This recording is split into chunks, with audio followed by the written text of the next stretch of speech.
I'd like to introduce Scott Michaels, VP of Client Services from Atimi Software. When I held my first session and we went through and identified the speakers who you wanted up here, Atimi was identified as one of those companies, and fortunately we were able to arrange this. So this is really based on the feedback that I got from a meeting, and I've heard a lot of good things about Atimi Software, so I'm also interested in hearing their story. So without further ado, Scott Michaels. There's kind of a buzzing sound. I know, that's coming from above. I'm just going to have to talk over that.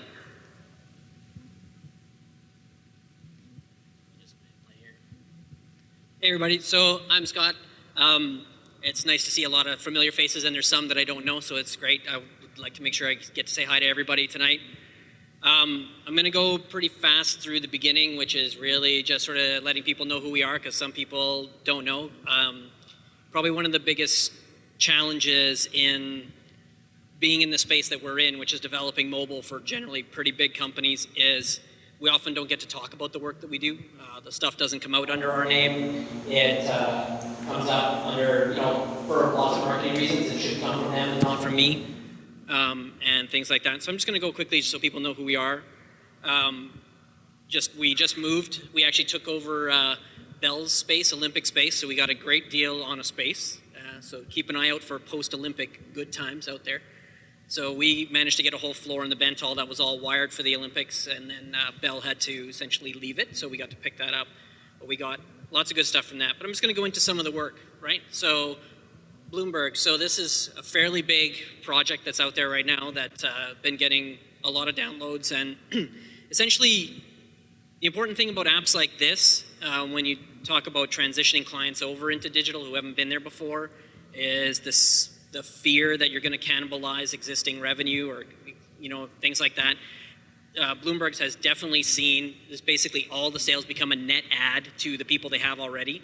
Existing subscribers get it for free, so you're not actually cannibalizing any of your print revenue, and they're just seeing more use.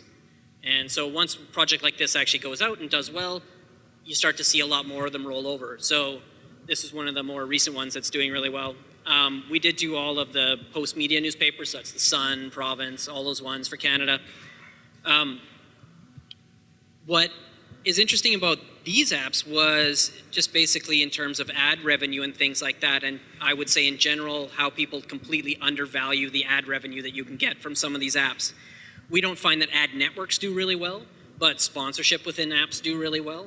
I'm not at liberty to give you exact numbers, but I can tell you that this suite of apps was basically cleared itself and was profitable after 6 months. So that tells you, and I mean, we're not the cheapest shop in the world, so it tells you how that worked out. We did Macworld's Daily Reader, lots of things that you don't see here. So for example, being in Canada, you don't actually get HBO in the right way because it's through Astral Media. So all of these apps you can't get in Canada for license rights. So things like for Boardwalk Empire, and there's ones that you can get like for ESPN. So that's Score Center for phone, Android and iPhone. There's other ones that we've done that have to do with revenue. Like, these are great Canadian stories that don't often get told. Tio, who this is for, is a Canadian company. This app went out and it's essentially a payment gateway so that people can pay their PG&E bill, which is basically BC Hydro in the US. And that $3 million was in 3 months with not a whole lot of marketing, is that this app processed $3 million in payments. That was well beyond expectations. We did Best Buy and Future Shop. We did the Canucks, which a lot of people know. But all of that said, I mean, like, we have, some 45 apps in various stores and, 15 to 20 million downloads now, cranks up really fast of all those applications. And even more now that the in-app purchasing is making all the money, is to take a look at, I'm just going to sort of talk about the different ways that these stores are trending. I think that everybody in here is probably well aware of the stores. I'm not going to do that kind of boring stuff. Let's talk about stuff that matters to us here in Canada. The biggest thing that Apple, I'm going to talk more about Apple than the other people tonight, just because that's essentially where the money is in Canada and in the US still. So Android in Canada is growing really quickly, but it's still really small when you talk about Canada. And that's mostly because Canada doesn't get the phones at the same rate that the US does. So we didn't get the really good Android phones till later. And so this number you're going to see trending a lot faster. But yeah, I mean, if you're doing a product for Canada, you should really just think about iOS for now and leave the other platforms alone, probably for this, at least for the rest of this calendar year, and then start looking to go beyond that. It's different for different verticals, but you know, that kind of thing. But you know, you find the same kind of trending in basically everywhere else. You look at Europe, which trends over to Nokia, and the US, which is Android a little bit stronger, but certainly still not beating Apple in terms of revenue either for the kinds of products that you're probably making.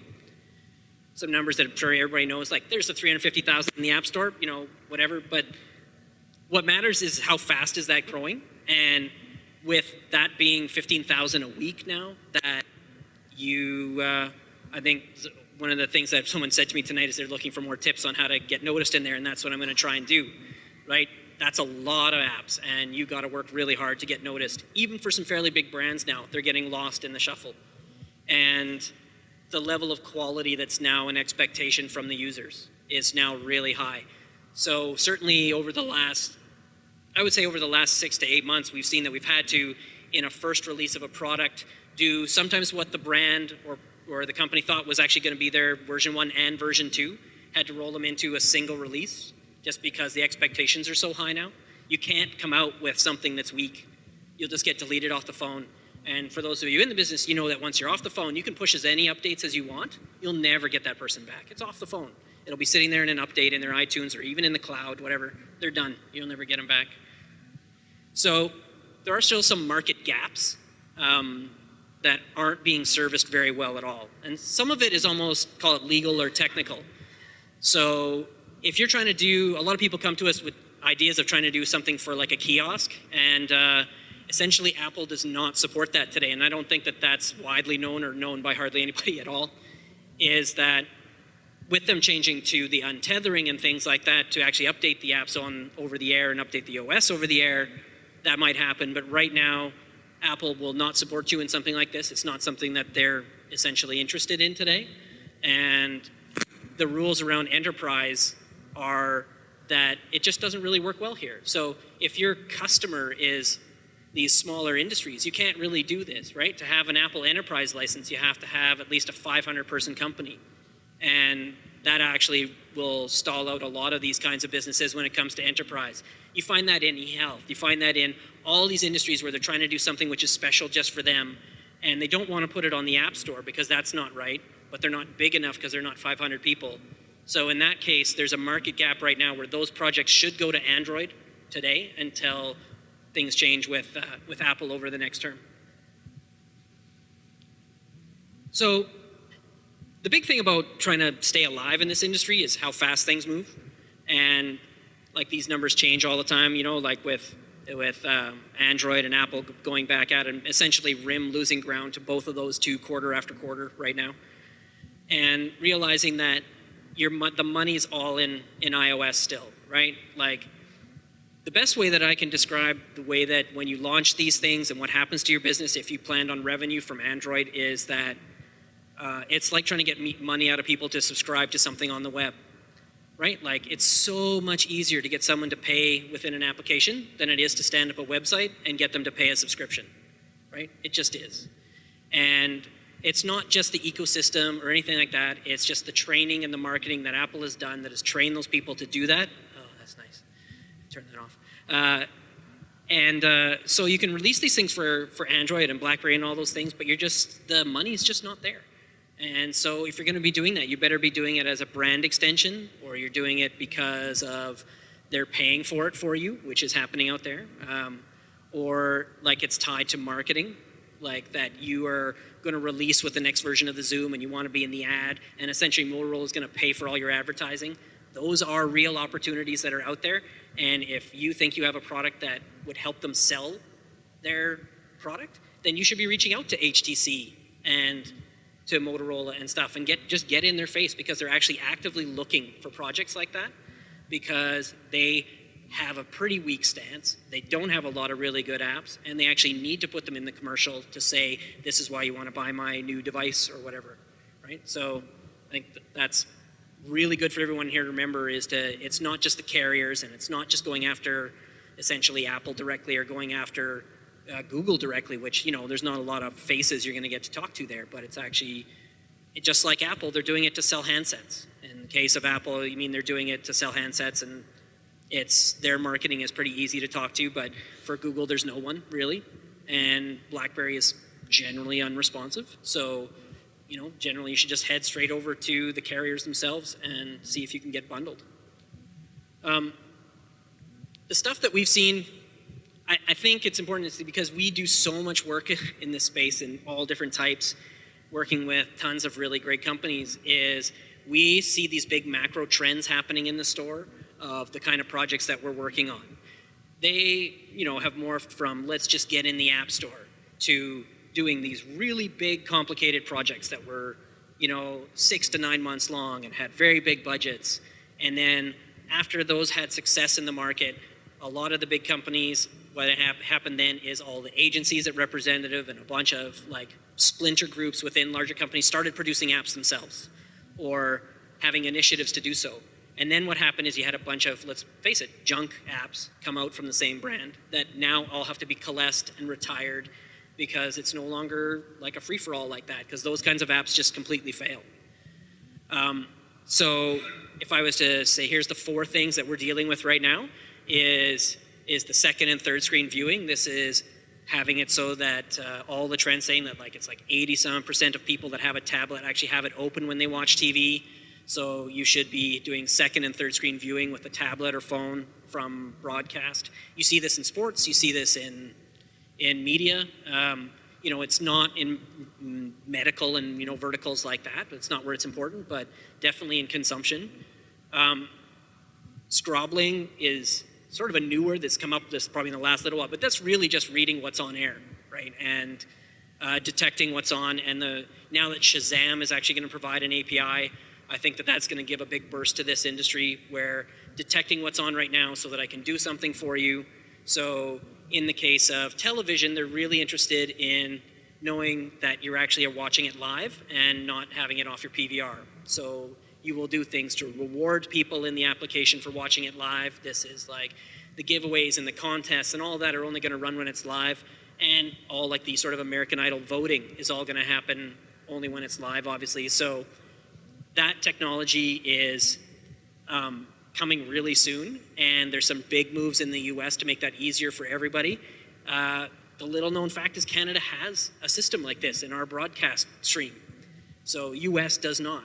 In Canada, there's an underlying broadcast stream which is for accessibility, which actually tells you the channel and the time, and then what's essentially a little GIF, a little idea of what's on from the station header. And then if you are building an app like this, you can actually reach back into your database and you know from the schedule what's on. So in that regard, I think you're going to see stuff come out in Canada a lot faster than the US, which has no such signal embedded in the broadcast. And they have to Shazam, and they have to wait for all this technology to come up. Broadcast to conversation is, like all the apps to date have just been really like just blasting information out to people, and now all the stuff we work on is so much more about the social aspect of it. And I think you know, a really good example of that is like HBO, who's one of our clients. They actually do things like they pay the writers to continue a story between episodes. So like with True Blood and things like that, they're actually going to do things like continue storylines. They tweet as the character in character between the shows. And obviously all the mobile stuff has to come up and absorb that.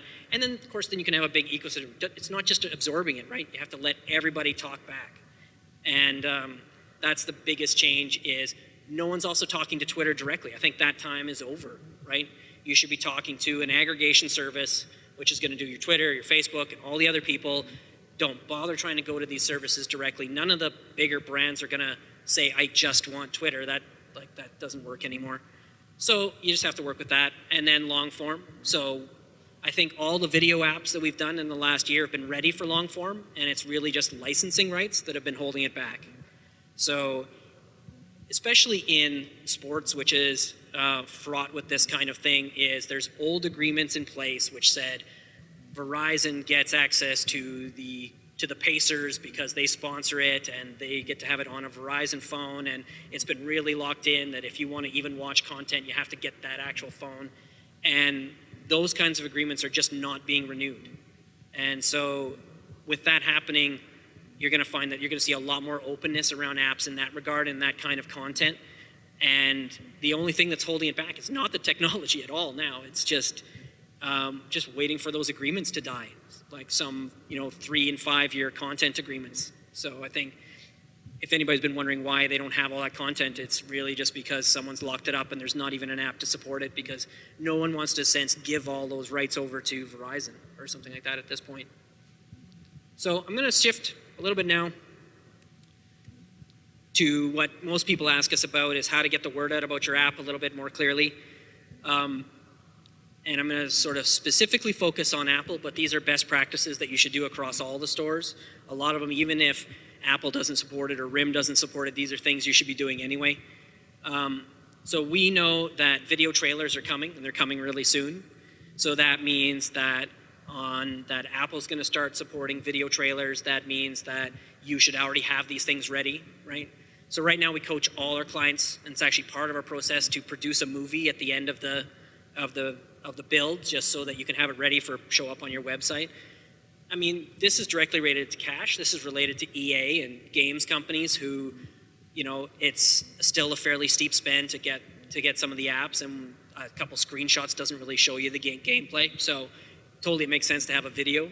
But with the stores starting to support it, and it might not be Apple that runs first with having video in there, I think that Amazon is already saying that they're going to start allowing those uploads within a couple of months. So everyone who's doing production today should start getting those ready. And they don't have to be that fancy, but of course the better job you do on it with a nice voiceover is going to do better.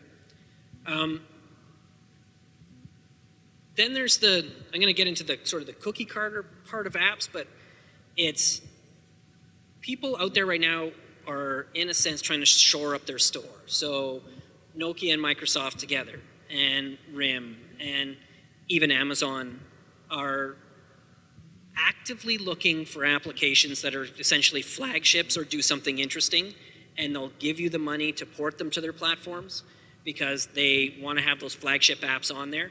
And the other thing that they're doing, which is I totally disagree with, is asking for you to, in a sense, do a lot of apps, right? So I'll jump over to that in a minute, but I think that that's something to really be wary of, and I'll get to that about that in a minute. And I'm just going to finish off on the Android stuff, which is that so many of our clients, they come in with the immediate perception that they need to do iOS and Android. That's pretty standard, and they need to do them right away, and they need to do them at the same time. And the Motorola Xoom has only sold 200,000 units. So if your app is going to cost you $100,000 to build, do you want to pay $2 per person if you got every Motorola Xoom user that's out there? Like, it's ludicrous, right? Like having these numbers, and actually when you lay them out on the table and you show people that while Android has this huge buzz and there's all the fragmentation, all that junk that everybody knows, is that unless you're actually going to foot it back to the ROI on some of these apps, you shouldn't be going into that space, especially since now on Android, since you can't target by a tablet or not, it's really just it's 3.0, which means there's going to be tablets out there that is going to run your stuff. You're going to be on these devices, and you just need to account for it. And just the thing is, I'm just saying, don't spend a lot of money on making it super tablet specific at this point until one of these tablets really wins, right? And it might be the Galaxy Tab, might be the Dell Streak. I don't know. They both came out a while ago, and none of them are really killing it out there. Let's talk about like some really just practical stuff that you can do. So I'm just going to talk about icon marketing, which is probably one of the most easiest things, and something I tend to say at these speeches just because it's so easy and it's such a low cost spend for people to do, is you go and you take your icon, and during your development you of course do the best job you can with your icon, and then you go and do a release. With both RIM and, well, Google, especially since you basically can't really shop on the web for the apps, is everyone's browsing for these things from their phone. And Apple has told us that it's more than 50% purchased from the phone, not from the desktop. So you know how much space you have to market your app from a phone. It's really not very much. And your icon actually does a lot for you. So one of the cheapest way to do this is just a quick A/B test. Do your best icon, put it out there. Then make 10 more. And now you market your app, do an ad mob buy for like $1,000 and use the same icon, or use all different icons with the same marketing tag behind it. And then it's pretty simple. The one with the highest click-through rate was a better icon for you to use on your very next build. And just keep doing that until you find that it makes no difference anymore, because then you've got an icon which basically represents your product the best. People have taken this a little bit further and started doing the seasonal marketing with their icons. In the Apple ecosystem, this works really well. Like, this is eye-catching when it's Valentine's Day and the icon's a little heart. And spring break, so that's what Zombie Farm has. So because you can only change this when you actually do an upload to Apple, that's actually one of the things you have to deal with, is make sure that you actually have in your schedule the icon you're going to use for that campaign, and then be able to ready to do another update, which is back to normal or back to the next holiday, right? Otherwise, you're sitting there with Valentine's Day all year long. So it's not much room, right? This is how much room you have to market on the App Store. It's not very much at all. So if you're not using this space, you're in, it's pretty tough. iTunes has gotten even harder recently, right? So Apple has changed the iTunes just because they actually think that, and I agree, that the screenshots do a better job of selling the app than all your text does. So now that little blue arrow, you got 2 lines. And I don't know how many apps I've seen that don't describe what their app does in that first 2 lines. It says, one of the greatest, blah, blah, and it just doesn't say what it does, right? So everybody who here has an app on the store, change this tonight. If you haven't realized that this has changed, and you need to push all your most important information into about 200 characters. Okay, so screenshots, yeah, great. Like these are the ones that everybody knows, just like a basic shot of the app. These are the changes. So Apple now allows you to have screenshots, which are essentially, just call them 5 marketing pieces rather than 5 screenshots of your app. You should still have shots of your app because that's important, but now you can actually give more information about the app. This is a pretty basic thing that a lot of people get wrong. Like when you look in the App Store today, you're just going to see screenshot after screenshot. You don't need to. Like, not that I think this is a really great product, but I think that the way that they marketed it was really smart. It's essentially 2 nice posters that they put inside of iTunes. These kinds of changes that happen with Apple happen behind the scenes. These things just start to get allowed, and it either continues on or gets pulled back. But like things like this are why you need to make sure that you're looking in the App Store to see what's happening with your competitors. And the other thing, sure, is everybody in this room better have a US iTunes account, because you're missing out on 30% of apps and maybe a bunch of your competitors, and seeing what they're doing if you're not looking in the US store. So let's talk about what Apple can do for you, right? So the thing that I think not everybody knows is, A, you can't purchase any of that placement within Apple. A lot of our bigger clients, they come in with their money and they're ready to do a spend, and they think that they can just buy placement on iTunes for a week or 2, and that's not true. It's all gifted, which is super generous and also very competitive with Apple. So the way that this works is, whether you know it or not, your app actually has a manager which oversees that category. And they're looking at the apps coming through. And when they see ones that are interesting, they go to a meeting and they actually all pitch to the one that they think should get promoted. And that's based on all kinds of different factors. It should use the phone. It should look beautiful. It essentially should sell their product. So you get into iTunes, it's a 2-week run. It has a huge burst to your sales. Being in retail also has a huge burst to your sales. So you go to the store, it's one of the apps that they have as an example. It is extra work to do this. So anybody, if you haven't done that yet, it's actually a special build that you do. You have to remove things like your social posting and stuff like that. Apple doesn't want people actually posting out to social from the apps in their store. So you actually have to do a build which is a little bit crippled in that way, but just exercises your app. It shouldn't look like it's crippled, which is really fun. That means you actually have to change it quite a bit. Obviously, they can run you in print and TV, and then there's the staff picks. And the best part about it is they're actually, when you're ready to go with Apple, it's pretty easy, right? Like, the window of time here is, it's about 8 weeks ahead of time if they're going to put you into iTunes that they'll contact you. And it's all about being totally ready for them. The things that you need to be aware of is that you need to have all your screenshots and all the things that are actually in the dev guide that tell you, like the layered PSD, and it's how big it is, and your logo separated from the rest, so that when they put it into iTunes, they can move it around and put their pick of the week, and they can do that stuff. They do that themselves. What you need to do is be ready to say, here's all my Photoshop files ready to go. Here's all my screenshots and icons ready to go at a high res, and all my rights are cleared.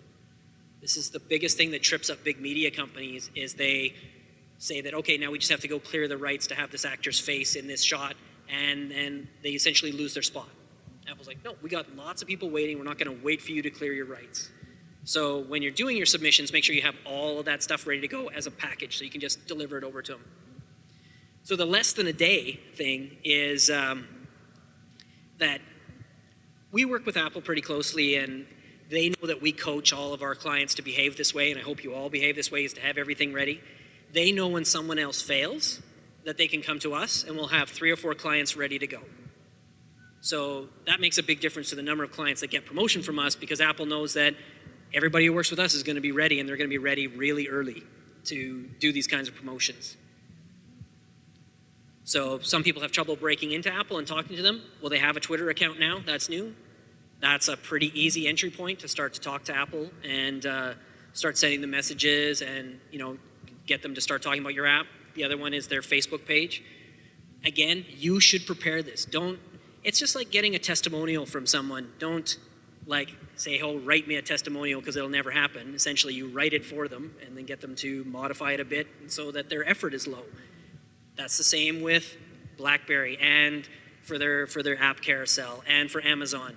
What you should do is always write this stuff in the language that you sort of see the tone that they use, and have it totally ready so that their effort to use you and have your app up there is extremely low. Right? So, there's a little weirdness with some of the other stores, right? Like, the way that they get promoted is typically with BlackBerry, it goes up into the carousel. They tend to promote paid apps more than free apps. They tend to go with things that are just sort of very specific to using whatever they're talking about with the current rev of their device. So like if they have a slightly different, configuration for the Torch 2, then you need to use that specifically, and that really helps. But all of them have the same kind of need for it to be really easy to work with you. And I think that a lot of people think that Apple can be hard to work with, or Google or BlackBerry, and I think whenever I've gone back and looked at what's actually caused them not to get promoted, it's actually because they were difficult themselves, that they weren't prepared to just give over the assets and be ready to go. So you launch your app, you're ready to go, right? So you, as the owner of the app, has access I'll talk about iTunes only here, has access to iTunes Connect and that pretty decent app that comes with it to track your sales. But, whoop, that's not me. Is that everybody else has to not be using that, right? Because if you're in a big media company, you can't have everybody using iTunes Connect and seeing all of your sales numbers. That just doesn't make any sense. So there's other apps that you can do for that, like Position app, if you guys haven't used that. I'm just going to see do I have a shot of that? No, I'll get back to that. But there's apps that essentially scrape the store, right? So a lot of those apps died 6 months ago when Apple changed the rule that you can't have apps which essentially scrape the App Store. So a lot of those apps that we were all using to tracking died. Apple does have a feed that you just have to ask them for, and that's the iTunes Connect. It's basically the big data dump of all the position of everything in the store, including music, movies, and books. So you can still get at this data, you just need to ask for it, and it's under the iTunes affiliate code. So if you don't have that access to that today, it's a pretty easy thing to do. And there's great data in there. You can do all your competitive analysis by looking through that data. Just some recent changes in that, because you have to stay pretty close to this stuff, is you can no longer use promo codes to do reviews for your application. I think that's just closing a loophole that should have been closed a while ago. It's closed now. So you can't give out promo codes to your friends for paid apps and just have them review for you. You've always been able to ask for reviews that aren't relevant to be removed. Apple's just made that more easy recently. Now, of course, if someone just says your app is a piece of junk, you actually can't get that removed. Ones that we ended up getting removed were like on the Vancouver Canucks app, when a Flames fan would download it and just go, Canucks suck, right? So you can get reviews removed which are political in nature or have nothing to do with your app, that are just like people talking back and forth. Those get removed really easily, so feel free to do that. I think in-app purchasing types, I mean, I'll go quickly through here. I think if you guys are working in this space, you already know how it works with Apple in that way. I think I'm going to stop on the subscriptions because this is new, and there's a lot of confusion about this. So in magazines and things like that, where you're actually doing a subscription, the important sort of takeaway here is if you try and have a login right off the bat, that's going to get your app rejected. You actually have to go in and you have to always provide a way for the user to use the application with never giving their email address or date of birth or anything like that. The app should still be useful. And then after that, you can validate whether they're a subscriber or not. And Apple doesn't do that for you, right? Like Bloomberg's back end has nothing to do with Apple. They don't know who's a Bloomberg subscriber. So that's still work you do as a developer. And then Apple will handle all the subscription. When you sign up for one of these, you get to say no if you don't want to share that information. So what do? They also have this rule where you need to restore purchases. So this is like a competing rule that you have to deal with no matter what, is I buy a new iPad 2 and I'm a Bloomberg user on iPad 1. I've gotten rid of that thing and now I have a new one. I need to be able to restore that purchase. Apple will be able to do that through the subscriptions because they know your iTunes address, your iTunes account. If you were doing single one-off purchases of issues, that's not a subscription, and that means you have to track all of that yourself, which means that you should have, in your first version, said, hey, at some point, we'd like to be able to restore your purchases. Will you give us your email address so we can do that? So you will be sort of double asking in that case, but also Apple wants you to do that. And don't even try and bend the rules, you'll just get rejected. That's something that's really, really clear, is that do exactly what it says in the developer guidelines. I'm going to talk now about changes to the store. I'm going to go pretty quick here. This is an interesting one that I was actually talking about earlier today, is that you have Nokia and these companies saying, how do we get 10,000 apps in our store? We need 10,000 more apps quickly. We need to do all the little tiny local newspapers and just have it all be the same app and just flip the logo. And I don't see iPhone on this slide, and there's a reason, and that is because Apple actually it was a couple of months ago now, pulled all of these apps that are actually owned by CBS. Because what they were was a framework, and they just flipped the logo out, and it was for every college, and you just changed what school you were, and they wanted to each have their own application. And Apple said, no, we have enough apps in our store. We don't want things that are cookie cutter like that. You should just make college sports and then pick your school. It's the same with city guides. Don't give me 50 city guides, Chicago and New York and Vancouver and all that anymore. They don't want it. Just city guides, pick your city. And that is a trend that's just going to get tighter and tighter and tighter. I think if you looked at the rules recently, you also saw that they very specifically said now about people uploading just like a movie and calling it an app, or uploading a book. Like if you were doing an interactive book and if you don't use any features that you can't now accomplish inside of iBooks, you're going to get rejected, because they're going to be like, no, if that's supported in EPUB format, that's where you need to be. And that's why I disagree with what's happening with Nokia and Microsoft, all in a sense on one side of their mouth saying that we need to get 10,000 apps in the store, and then as soon as they get 300,000, they're going to do the same thing that Apple is doing today, which is starting to curate that store a lot more tightly just because it's too busy. Of course, that app that got pulled did look really terrible. Glad I had nothing to do with it. I think that it's interesting in the stores, again, like Android is probably the biggest offender here, is the amount of infringement that happens. And how there's, you have to keep doing these takedown notices. Like this generally really hurts your brand. In this case, it's ESPN and there's some infringers on there. when you click through to who the developer was, it's just like a shifty hosting company and there's nobody behind it. But that's the nature of the Android market, right? It's just like the web. You just put it out there, it goes up, there's no review process. But if you're dealing with a bigger brand, when you're definitely putting the app out for them, your next thing to do is offer as a service is to basically watchdog the store and help them do takedown notices probably forever after till the app has been retired. That's just really just, you guys can take a look at this on the slide, but just is like detail, more detail on the things that I talked about here today. But I think the fun thing about this industry is it moves really, really fast, like scary fast. Was talking with a client today, and we were talking about, you know, oh, that was like in the olden days, and that was 3 months ago. Like, it's just brutal to think that things you thought 3 months ago are either so outdated or so invalidated now that when you're doing new product, you just can't do what you were doing 3 months ago. And in the desktop space, we're seeing that too, with everybody moving over to the Mac App Store. And it's the Mac App Store selling more copies of Mac software than Best Buy is pretty shocking.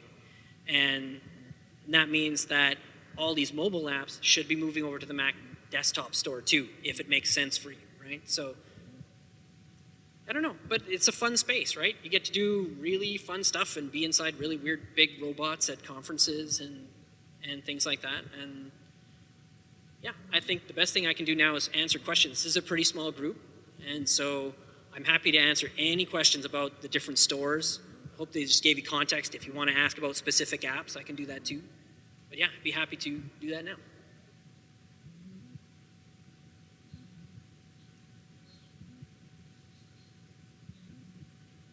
Sure, so the question was, so basically with a lot of our big clients, like how did we get noticed and how do we manage them and sort of continue to be the vendor for them?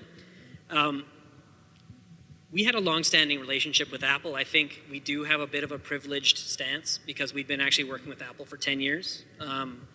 They know us from a long time ago, doing things like we wrote parts of Entourage and then Outlook for Microsoft. We work on on the desktop space. We wrote some stuff for Bruce, who's doing the videoing tonight on the Mac desktop. So we were lucky enough to have fostered that relationship for, I guess it was 8 years before apps even existed. And so for the opening of the App Store, it was actually Apple that came to us and said, what we were looking for is a developer who knows the Mac really well. You're going to learn this Cocoa Touch layer, as that's all you need to learn being a great Mac developer. And they partnered us with the New York Times and Warner Brothers and Etch-a-Sketch to produce, well, the New York Times' app, a game and an ad in 8 weeks, which was not a fun 8 weeks, but at all. But it basically, that's what got us our position in the store, was that people, when there's hardly any experts, we were working with big brands right away. And we still get between 40 and 50% in our business comes as a direct referral from Apple, because we continually foster that relationship and we make sure that we give back. When we find bugs in the things, our goal is not just to say Apple, oh, hey, there's a bug here. We've, especially in desktop, because you can get a Darwin and things like that, we've often submitted a fix, not just a complaint. And so that's, I guess, the investment that we've put in, and then it's come back around, and I guess now we have a big enough client list that when people do know who we are, most of it's through word of mouth, and that's how we manage that side of things. Sure. The question is where are our clients from? U.S., Canada, and elsewhere. Breakdown. Right now we're about 80% U.S., about 15% Canada, and 5% kind of other places like Denmark and such like that. But because we do mostly work for Fortune 1000 companies, most of our work comes out of San Francisco, Denver, and New York.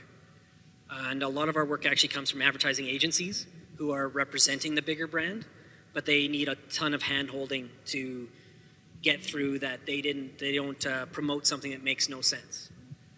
I think a really great example of that is we worked with an agency who had completely sold an idea for an application, and it was approved at all levels, and then when we got it, we're like, well, it was that, it was for like a snack food that makes your hands really orange. And they wanted it so when you used your phone, it left orange smudges as you were using all of your apps. We're like, that's great in your app, but you don't have access to do this throughout the whole phone. And so that whole project became a failure for that agency. And so the way that we've worked that for agencies is we essentially do an agency pitch now. We actually go and talk about general things you can and can't do that are typical mistakes that we see, to try and guide them at the beginning so that we have a better starting point instead of it just sort of failing after they've come to us at the end. Sure. So the question is, does Apple essentially like paid apps more than free apps in one way, or look to make money off the free apps? So what's really clear with Apple is they really don't care if your app is free or paid in terms of getting any promotion or anything like that. It's not even a consideration. What they're looking for is quality, and essentially, will you grab it and show it to someone else and say, I've got this great app? Because what they want is for that person to buy the hardware. Like it's all based on unit sales, right? AirPlay is to get people to buy Apple TVs and all of that. So they're not looking to receive anything from the free apps. Their only play in that space is they would prefer if you used iAd if you're doing a free app, so that that it's flowing through their network. But it's not a very hard requirement. It doesn't make sense in Canada. There's not enough ad inventory in Canada. If your app is in Canada, to do just iAd, but in the US it totally makes sense, right? You run an iAd here, you either get nothing or you get an ad for like a weird dating site that is probably damaging to your brand. And in the US you get like Gillette and Cartier and all these great brands, so it's a different experience there. Sure. So it's kind of like a more general question about the ad networks and what we use them for, I think. So we use the ad networks for promoting our own apps that we built. If the client, like for this icon marketing and things like that, for that kind of A/B testing, then we have clients that execute an ad spend that essentially has their app show up in other mobile apps because that's a targeted consumer, right? And then there are ad networks that we integrate into the app that are generally there to make money for the developer or the brand owner, right? So that last space is where it gets a little bit dirty. And I think that a good example is like for the Canucks app, we had an ad network in there, and on a game night it generated $9. And so I was like, for $9 I want that 30 pixels back, right? Because I can do something better with that. And that's because you have to hit certain thresholds. You have to have hundreds of thousands of users for ad networks to start giving you premium inventory. Or in the case of bigger companies, they actually are seeding those things themselves. Like a Warner Brothers will play essentially all Warner Brothers related properties within their ads. And so they get essentially all premium content advertising their own stuff. So it's a different scenario than just running an ad network in your app. I don't think running an ad network in your app really generates a ton of money unless you're a free game and you're just going for sheer impressions. Other than that, a sponsorship is going to do a lot more for you, right? Like typical sponsorships of an app that's pretty decent are pretty easily 5 to 10 grand, and then they go up to 20 per month, like that if you start to get over the 100, 150, 200,000 user range, right? So I would way rather chase one sponsor every 3 to 6 months than have run-of-the-mill ad networks. So on the metrics side, you have a few companies that are playing in this space, right? So you have Apple, which is basically continuing to improve iTunes Connect and what it tells you. And the other ones are basically Flurry, Omniture, Dart. The ad networks do all their own reporting. So do the live video networks like the Akamai's and the Limelights and the Freewheels. That's separate from the in-app metrics that you're going to get. We would not ship an app if it didn't have metrics. It's like a requirement to measure how you're actually doing. I would say that in that space, if you're a really big company, you're probably using Omniture. It's a terribly expensive package, but it rolls up into what everybody else is doing, so you can do comparisons of your mobile web versus your ad campaign, and it's like a very comprehensive system. Next after that is Flurry, because they actually work across Android and BlackBerry and lots of devices. And then after that is like people like Urban Airship, who are doing push notifications and provide great metrics on what was the uptake on the push you just did. Like that's all pretty new, that kind of thing. But yeah, right now it's all getting better, but I think what happens is people just don't do it, and then they don't know where they're going wrong, right? As the biggest thing is, I think it's more common that everyone's doing it. And then there's the Nielsen and the ComScores and stuff like that, which are just, right now they're like a hack. They're like a web call that you need to make, that you just need to jam into your app somewhere to sort of register on those systems. But I don't know, Omniture's gonna do all that. If you're at that kind of customer, Omniture should cover that for you as well.